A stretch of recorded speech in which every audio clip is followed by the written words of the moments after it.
ओम शांति। आज है 27 अक्टूबर 2021। मीठे बाबा के महावाक्य सुनेंगे। मुरली का सार है, मीठे बच्चे अब सीखने के साथ साथ टीचर बन सिखाना भी है। यह पढ़ाई इस अंतिम जन्म के लिए ही है, इसलिए अच्छी रीति पढ़ो और पढ़ाओ। मीठे बच्चे अब सीखने के साथ साथ टीचर बन सिखाना भी है। यह पढ़ाई इस अंतिम जन्म के लिए ही है, इसलिए अच्छी रीति पढ़ो और पढ़ाओ। प्रश्न है, सतयुगी राजधानी किस आधार पर स्थापन होती है? उत्तर, संगम की पढ़ाई के आधार पर। जो अच्छी रीति पढ़ते हैं अथवा जिन पर बृहस्पति की दशा है, वह सूर्यवंशी में आते हैं। जो पढ़ते नहीं, सर्विस नहीं करते, उन पर बुध की दशा बैठती, वह जैसे बुद्धू हैं, वह प्रजा में आ जाते हैं। ऊंच प्रजा, नौकर चाकर आदि सब इस समय की पढ़ाई के आधार पर ही बनते हैं। ओम शांति। रूहानी बच्चों प्रति अथवा आत्माओं प्रति रूहानी बाप अर्थात परमात्मा बैठ समझा रहे हैं। रूहानी बाप को परमात्मा कहा जाता है। सभी आत्माओं का बाप एक परमपिता परमात्मा है। वह बैठ ब्रह्मा तन द्वारा समझाते हैं। भक्ति मार्ग में मनुष्य कहते हैं त्रिमूर्ति ब्रह्मा। अभी तुम ब्राह्मण ऐसे नहीं कहेंगे, तुम तो कहते हो त्रिमूर्ति शिव अर्थात ब्रह्मा विष्णु शंकर का रचयिता शिव। त्रिमूर्ति ब्रह्मा का कोई अर्थ नहीं निकलता है। इन तीनों देवताओं का रचयिता है शिव, इसलिए त्रिमूर्ति शिव कहा जाता है। एक रचयिता, बाकी सब है रचना। बेहद का बाप एक ही है। लौकिक बाप तो हर एक का अपना अपना है। इस समय तो सब शिव बाबा के बच्चे बने हैं। बच्चों को मालूम है हम आत्माएं 84 का चक्र लगाती हैं, तो 84 बाप बनते हैं हद के। सतयुग में भी माँ बाप कोई बेहद का वर्षा नहीं देते हैं। सतयुग के लिए बेहद का वर्षा तो अभी तुमको मिलता है। वहाँ लक्ष्मी नारायण की राजधानी है, और जो भी राजाई वाले रजवाड़े होंगे उनके बच्चों को अपने बाप का वर्षा मिलेगा। फिर भी वहाँ सुख बहुत है। इस समय तुमको बेहद का बाप बेहद विश्व का मालिक बनाते हैं। सदा सुख का 21 जन्मों के लिए वर्षा मिलता है। वहाँ दुख का नाम निशान नहीं होता। वाम मार्ग शुरू होने से ही दुख शुरू हो जाता है। जो भी आए उन्हें यह समझाना है कि तुम्हें 2 बाप हैं। 84 जन्मों में तो 84 बाप हद के मिलते हैं। बेहद का बाप तो एक ही है। अभी तुम बच्चों की बुद्धि में यह भी समझ है कि मूल वतन क्या है। मूल वतन जो चित्र में दिखाते हो, वह भी बड़ा बड़ा बनाना चाहिए। उसमें छोटी छोटी आत्माएं सितारे मिसल चमकती हों। जैसे आगे तुम फायर फ्लाई का हार बनाते थे, वैसे यह मूल वतन का भी बनाना चाहिए। प्रोजेक्टर शो दिखाते हैं तो उसमें भी मूल वतन का चित्र ऐसा दिखाना चाहिए। झाड़ बड़ा हो तो क्लियर दिखाई पड़े कि हम आत्माएं वहाँ रहती हैं। बच्चों को समझने में भी सहज होगा।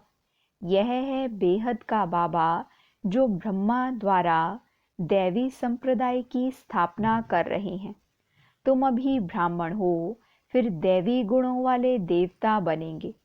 अभी सभी में आसुरी गुण हैं, उनको आसुरी अवगुण कहेंगे। वाम मार्ग से दुख शुरू होता है। ऐसे नहीं कि रजो प्रधान बनने से फट दुखी होते हैं, नहीं। थोड़ी थोड़ी कला कमती होती जाती है। मुख्य चित्र है ही त्रिमूर्ति गोला और नरक स्वर्ग के गोले। यह पहले पहले समझाने के लिए बहुत ज़रूरी है। झाड़ के चित्र में भी आधा आधा कल्प का माप पूरा है। एक्यूरेट होने से पूरा समझाने में आएगा। यह ज्ञान सिवाय बाप के और कोई समझा ना सके। घड़ी घड़ी समझाने के लिए त्रिमूर्ति का चित्र जरूर चाहिए।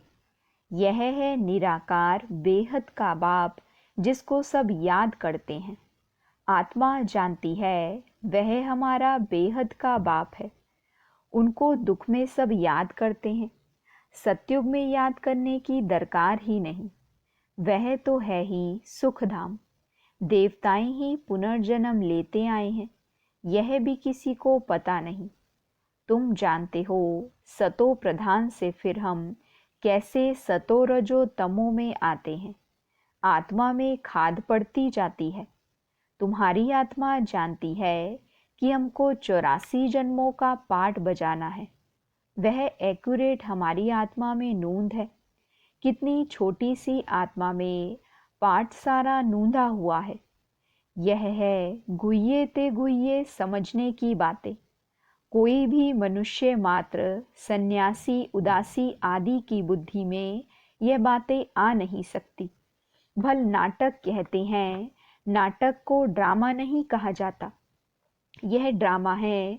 ड्रामा बाइस्कोप आदि आगे नहीं थे। पहले मूवी थे, अभी टॉकी बने हैं। हम आत्माएं भी साइलेंस से टॉकी में आती हैं। टॉकी से फिर मूवी में जाए, बाद में साइलेंस में जाते हैं। इसलिए तुम बच्चों को सिखाया जाता है कि जास्ती टॉक ना करो। रॉयल मनुष्य बहुत आहिस्ते बोलते हैं। तुमको जाना है सूक्ष्म वतन में। सूक्ष्म वतन का ज्ञान अभी बाप ने समझाया है।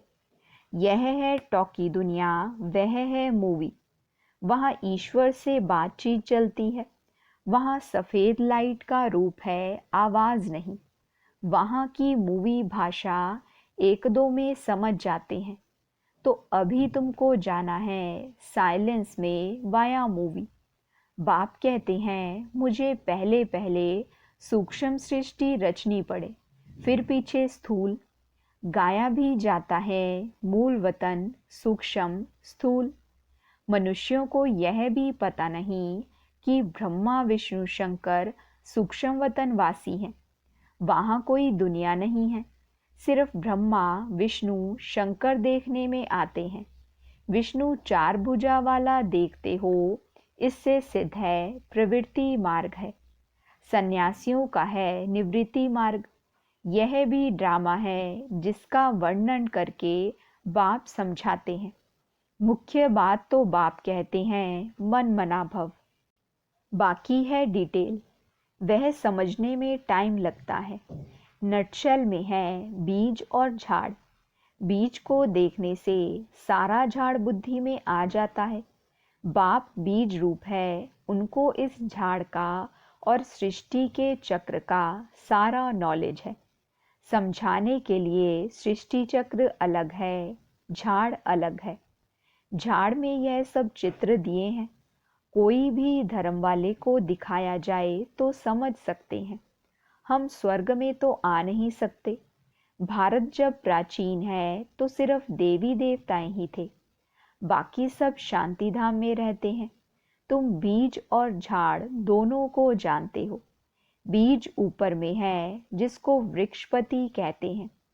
अब तुम बाप के बने हो तो तुम्हारे ऊपर बृहस्पति की दशा बैठी हुई है। जो बाप के बनते हैं उनके ऊपर बृहस्पति की दशा कहेंगे। फिर है शुक्र की दशा, बुध की दशा। बृहस्पति की दशा वाले सूर्यवंशी बनते हैं। बुध की दशा वाले प्रजा में चले जाते हैं, सर्विस नहीं कर सकते। बाप को याद नहीं कर सकते हैं तो बुद्धू ठहरे। इसमें भी नंबरवार बुद्धू बनते हैं। कोई ऊंच प्रजा, कोई कम प्रजा। कहाँ साहूकार प्रजा, फिर कहाँ उनके भी नौकर चाकर। सारा पढ़ाई पर मदार है। पढ़ाई भी सतोगुनी रजोगुनी तमोगुणी होती है। राजधानी स्थापन हो रही है।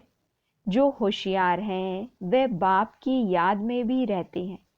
सारा झाड़ बुद्धि में रहता है। पढ़ाई से ही टीचर बैरिस्टर बनते हैं। टीचर फिर दूसरे को भी पढ़ाते हैं।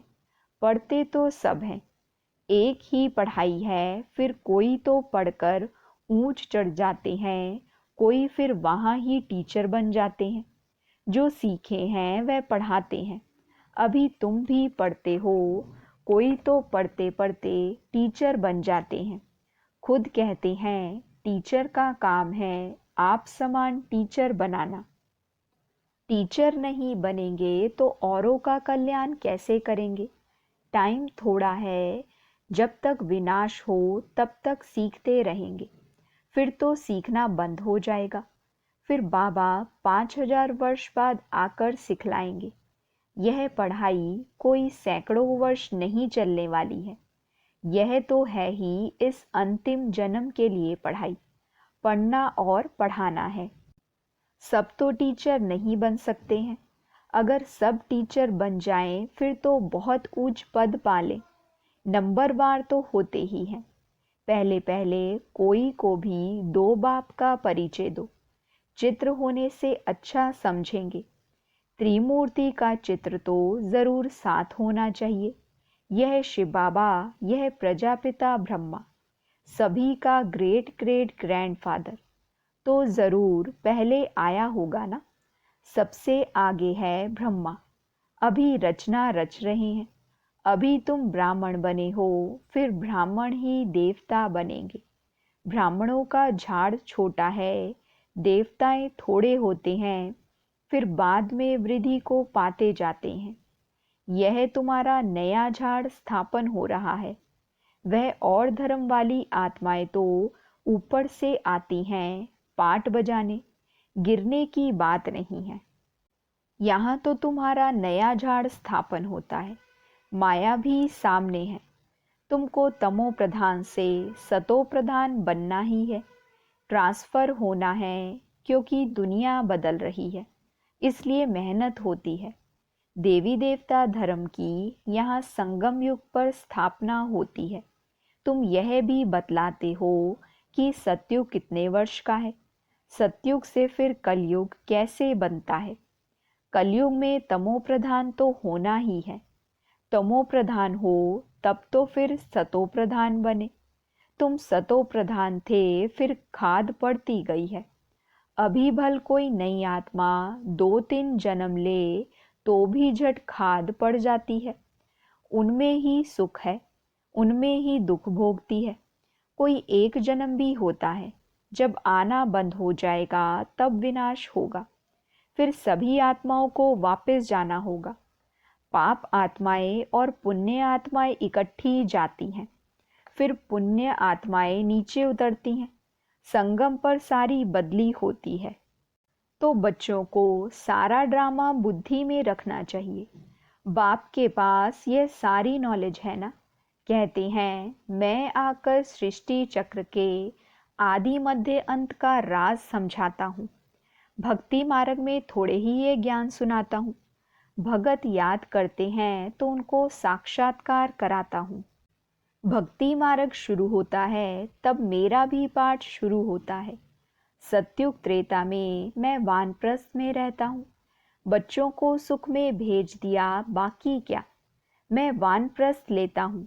यह वानप्रस्थ लेने की रस्म भारत में ही है। बेहद का बाप कहते हैं मैं वानप्रस्थ में बैठ जाता हूँ। बेहद का बाप ही आकर गुरु के रूप में वानप्रस्थ में ले जाते हैं। मनुष्य गुरुओं का संग लेते हैं भगवान से मिलने लिए। शास्त्र पढ़ेंगे, तीर्थ पर जाएंगे, गंगा स्नान करेंगे, परंतु मिलता तो कुछ भी नहीं है। अभी तुमको बेहद का बाप मिला है। दुख से छुड़ाकर रावण राज्य से निकाल राम राज्य में ले जाते हैं। बेहद का बाप एक ही बार आकर रावण के दुख से छुड़ाते हैं, इसलिए उनको लिबरेटर कहा जाता है। सतयुग में है ही राम राज्य। बाकी आत्माएं शांति धाम चली जाती हैं। यह भी कोई नहीं जानते हैं। मुझ आत्मा का स्वधर्म ही है शांत। यहाँ पाठ में आने से अशांत बने हैं, फिर शांति याद आती है। असुल में रहवासी शांति धाम के हैं। अब कहते हैं मुझे शांति चाहिए, मन को शांति चाहिए। समझाया जाता है आत्मा मन बुद्धि सहित है, आत्मा है ही शांत स्वरूप, फिर यहाँ कर्म में आती है। यहाँ शांति कैसे मिलेगी? यह तो है ही अशांति धाम। सतयुग में सुख शांति दोनों हैं, पवित्रता भी है, धन दौलत भी है। बाप समझाते हैं तुमको कितना सुख शांति, धन दौलत आदि सब कुछ था। अब फिर तुमको औरों को समझाना है। जिन्होंने कल्प पहले वर्षा लिया था वही अच्छी रीति समझने की कोशिश करेंगे। भल देरी से आते हैं परंतु पुरानों से झट आगे चले जाते हैं। देरी से आने वालों को और ही पॉइंट्स अच्छी मिलती हैं। दिन प्रतिदिन सहज होता जाता है। यह भी समझेंगे अब हमने समझा तो सब है, फिर तमो प्रधान से सतो प्रधान बनने की मेहनत भी करनी है। उसके लिए तीव्र पुरुषार्थ करने लग पड़ेंगे, क्योंकि समझते हैं टाइम थोड़ा है। जितना हो सके पुरुषार्थ में लग जाएं। मौत से पहले हम पुरुषार्थ कर लेंगे। वह अपना चार्ट रखते होंगे। पढ़ाई तो सहज है, बाकी है याद की बात। गाया भी हुआ है राम सिमर प्रभात मोरे मन। आत्मा कहती है हे मेरे मन, राम का सिमरन करो। भक्ति मार्ग में तो यह भी किसी को पता नहीं है कि राम कौन है। वह रघुपति राघव राजा राम कह देते हैं। कितनी गड़बड़ कर दी है। सबका भगवान वह राम कौन है, मनुष्य कुछ भी समझते नहीं हैं। Waste of time, waste of money करते रहते हैं। तुम बच्चों को हमने विश्व का राज्य भाग्य दिया था, फिर कहाँ किया? 5000 वर्ष पहले तुमको स्वर्ग की राजाई दी थी, वह फिर कैसे गवाई? अब तुम समझते हो कैसे हम नीचे गिरते आए हैं। अभी फिर चढ़ना है। चढ़ती कला 1 सेकंड में, उतरती कला 5000 वर्ष में। ब्रह्मा सो विष्णु बनने में 1 सेकंड, विष्णु सो ब्रह्मा बनने में 5000 वर्ष लगते हैं। कितनी पॉइंट समझाते हैं। अच्छा, मीठे मीठे सिकिलदे बच्चों प्रति माता पिता बाप दादा का याद प्यार और गुड मॉर्निंग। रूहानी बाप की रूहानी बच्चों को नमस्ते। हम रूहानी बच्चों की रूहानी माता पिता बाप दादा को नमस्ते, गुड मॉर्निंग, शुक्रिया बाबा, शुक्रिया। वहाँ मेरा भाग्य, वहाँ मेरे भाग्य विधाता बाबा। धारणा के लिए मुख्य सार है, पहली पॉइंट, अब टॉकी से मूवी, मूवी से साइलेंस में जाना है। इसलिए टॉकी बातचीत बहुत कम करनी है। रॉयल्टी से बहुत आहिस्ते बोलना है। दूसरी पॉइंट, नॉलेज समझने के बाद तीव्र पुरुषार्थ कर सतो प्रधान बनना है। याद का चार्ट रखना है। वरदान है, शक्तियों को करामात के बजाय कर्तव्य समझकर प्रयोग करने वाले पूजन व गायन योग्य भव। शक्तियों को करामत के बजाय कर्तव्य समझकर प्रयोग करने वाले पूजन व गायन योग्य भव। डिटेल है, याद द्वारा जो शक्तियों की प्राप्ति होती है उन्हें करामत समझकर प्रयोग नहीं करना, लेकिन कर्तव्य समझकर कार्य में लगाना। उन मनुष्यों के पास रिद्धि सिद्धि की करामत होती है, लेकिन आपके पास है श्रीमत। श्रीमत से शक्तियाँ जरूर आती हैं, इसलिए संकल्प से कर्तव्य सिद्ध होते हैं। संकल्प से किसी को कार्य की प्रेरणा दे सकते हो, यह भी शक्ति है। लेकिन श्रीमत में जब अपनी मनमत मिक्स ना हो तब गायन और पूजन योग्य बनेंगे। जब श्रीमत में अपनी मनमत मिक्स ना हो तब गायन और पूजन योग्य बनेंगे। स्लोगन है, किसी भी प्रकार की हलचल में दिल शिकस्त होने के बजाय बड़ी दिल वाले बनो। किसी भी प्रकार की हलचल में दिल शिकस्त होने के बजाय बड़ी दिल वाले बनो। अच्छा, ओम शांति।